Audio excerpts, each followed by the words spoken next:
Peace and blessings, everyone. Today we're going to do the third story in Many Windows.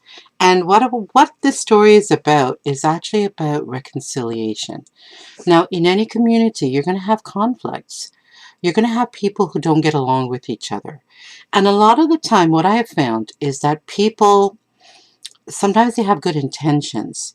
If you actually get to know somebody and you get to know the things that they've been through and why they actually think the way they do, you can actually appreciate where they're coming from more. Now, sometimes they're still being unreasonable and they're still being difficult with other people, but sometimes you can be the one to make the overture and make things better.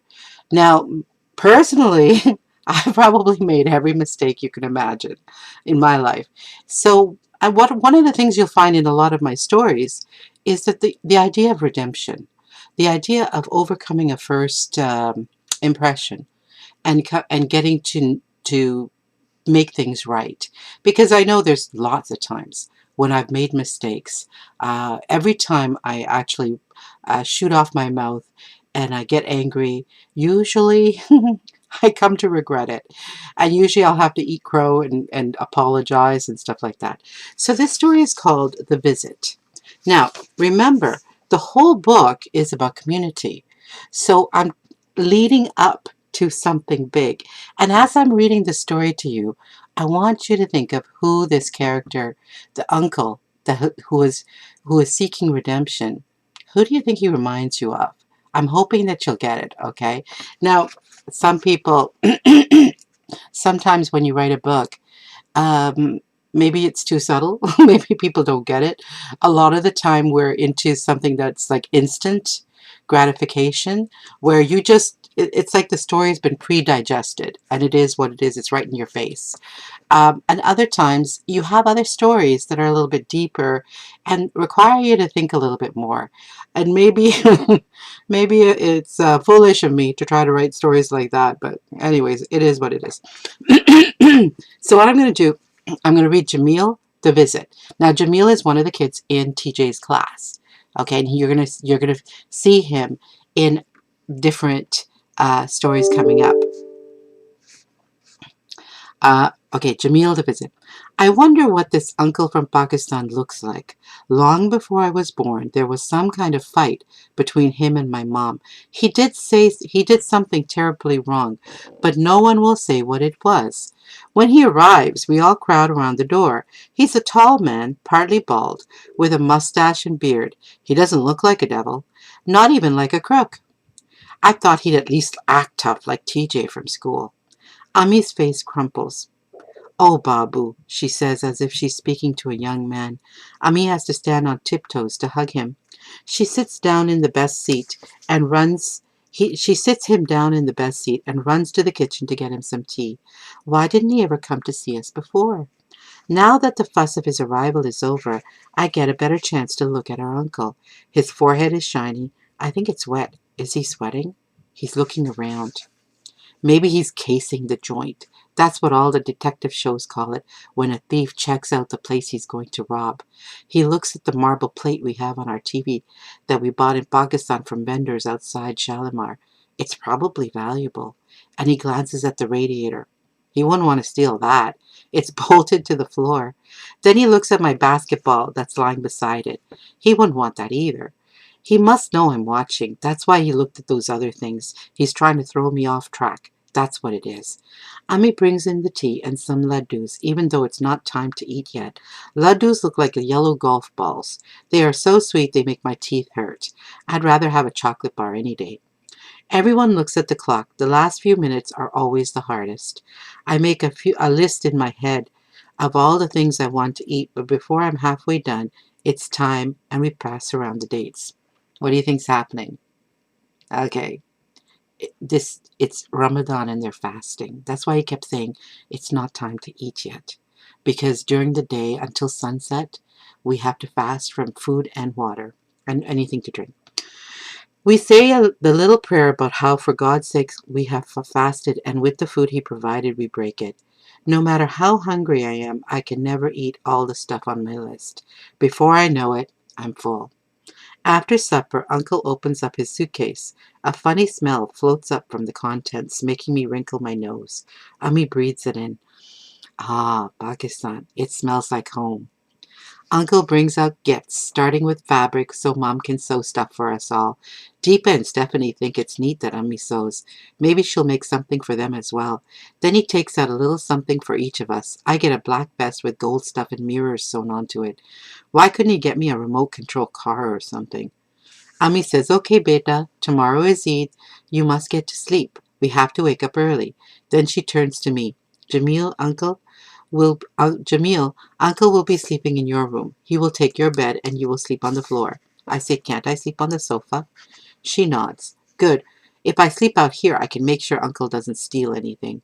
Ami turns to Uncle. You must be tired, bhai. I wonder how many years it's been since she called him brother.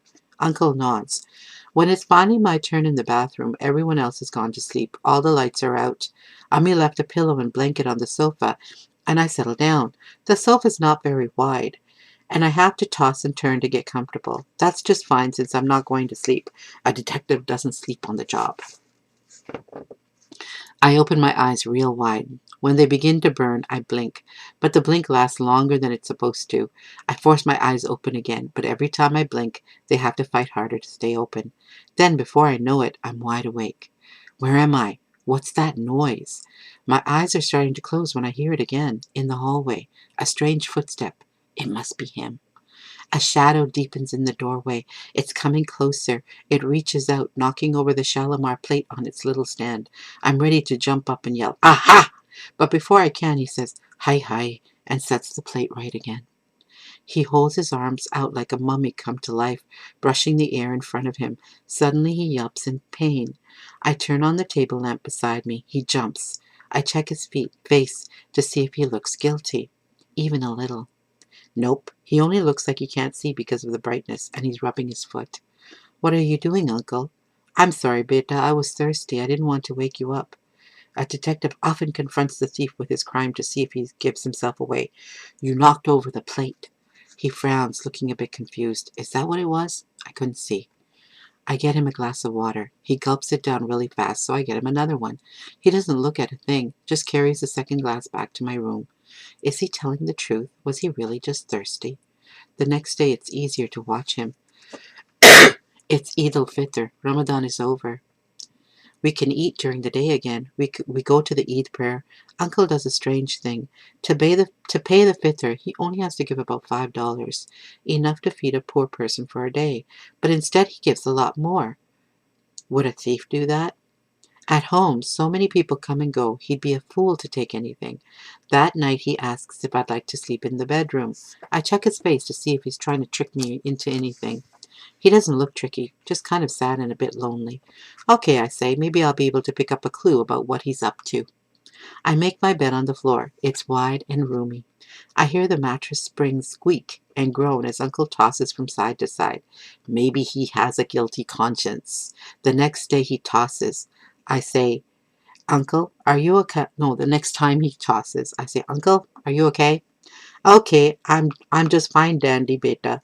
But he doesn't sound fine dandy. I wait, and before long he starts talking. I'm so grateful, beta. Your parents have been so kind. I don't deserve it. Why not? I can feel him shrug in the dark. For a while he doesn't say anything. When some men are young, they do foolish things. Me, I used to. He seems to be struggling for the right words. He takes a deep breath and continues. I used to take things that didn't belong to me. You stole stuff? For a moment he nods, then stops. Don't you get ideas. Don't make the mistake I made. I won't, Uncle. I don't tell him I'm not that silly. It would hurt his feelings. He says a man is very lucky if he has a family that can overlook and forgive. He keeps on nodding. Yes, very, very lucky. I just hope I don't disappoint them again. In the quiet, my throat itches. He says, I am embarrassed. I wonder if all of you aren't watching me to see if I have really mended my ways. I cough to clear the itch. When it's gone, I say, It's okay, Uncle. We all make mistakes. Even in the darkness, I can feel him looking at me. He lies back down and turns toward the wall. Shab khair, beta. I wish him a good night, too. Within moments, his breathing settles into a deep, even rhythm. Finally, I can get some sleep. The end. Now, were you thinking of what character that reminds you of? You see, when you're writing a story, it's important to make each character kind of stand out on their own. I actually think about like writing a story is like you gotta characterize the person in such a way that the reader can predict what they're going to do. Okay, if you've done your job right as a writer, then the reader can kind of get what kind of kid, what kind of person this is. And each of the characters have to be different. Did you notice how different that Natalie is? Natalie is more calm. She's got this meditation philosophy. She's not a very loud, boisterous kind of person. Whereas Jameel is. He's trying to be a detective. Lots of young boys, they're like that, okay? They want to be a detective, they want to solve crimes, they want to do something like that. And so his character is quite distinct from TJ and from Natalie. And you'll see that it's distinct from the others. And did you notice how I also mentioned basketball? Okay, because basketball is the one thread through all of the stories. When I was putting these stories together, I thought, okay, this is about community, but they still have to have something in common. You have to have something that, yeah, that you have in common with other people. And basketball, if sport is kind of across the board. Everybody can grab a ball and play soccer or some other sport. So what I did was I made it basketball. But I also talked about how this guy is coming into the community and he was not part of, he's being reconciled. Now, do you think you know who I'm talking about? Now, remember too that stories have an obvious meaning. There's like the obvious layer of what's going on, but then there's the deeper stuff underneath. And this is one of the stories. It's building up to what I'm trying to get to. And yeah, if you guessed that the uncle is like a parallel character to TJ, then you got it, okay? Because really this whole story is about TJ. It's about this boy, this kind of a bullyish kid who's done some things wrong. You don't know what it is, okay? But I'm telling you, he's a bit of a bully. He's done things wrong, and he's coming to this very ideal community that everybody gets along. And also, did you notice about the mercy that Jameel shows? Okay, yes, he first is suspicious. And you got to kind of watch yourself. You can't just openly trust anybody because sometimes people will burn you. But he's a bit suspicious, but then he realizes that this guy is really actually trying to turn over a new leaf. I should give him a chance. So that's what this story is about. It's about how sometimes if you humble yourself, and the problem is a lot of people who've done bad things, sometimes they can't own up to it. They can't admit to themselves that what they've done because it's too painful.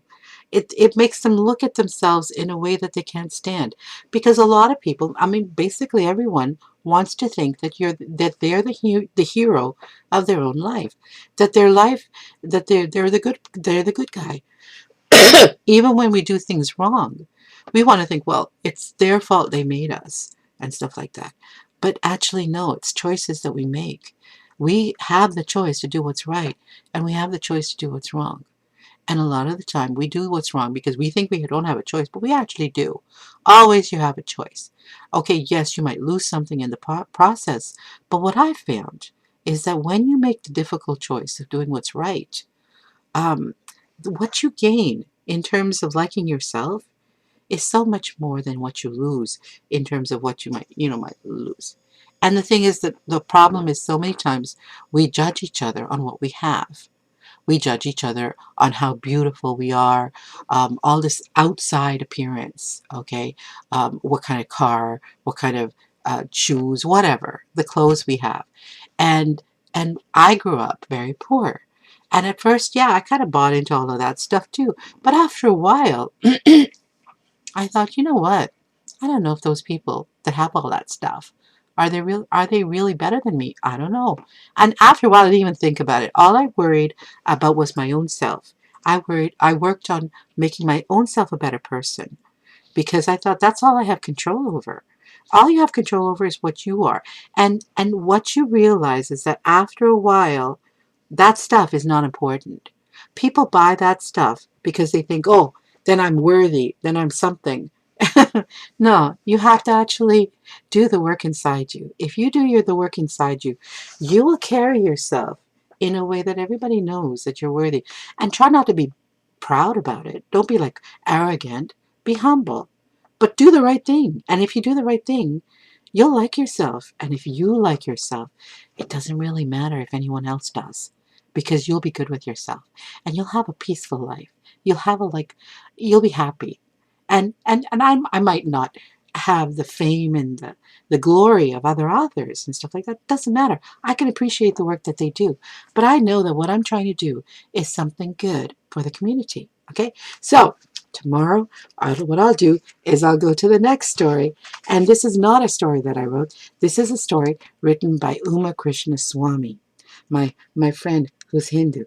And again, it is going to tie the whole thing up into a story arc. Right now, we're still rising the action, okay? And these stories are linked, and basketball will come into it. Thank you for listening, and see you next time.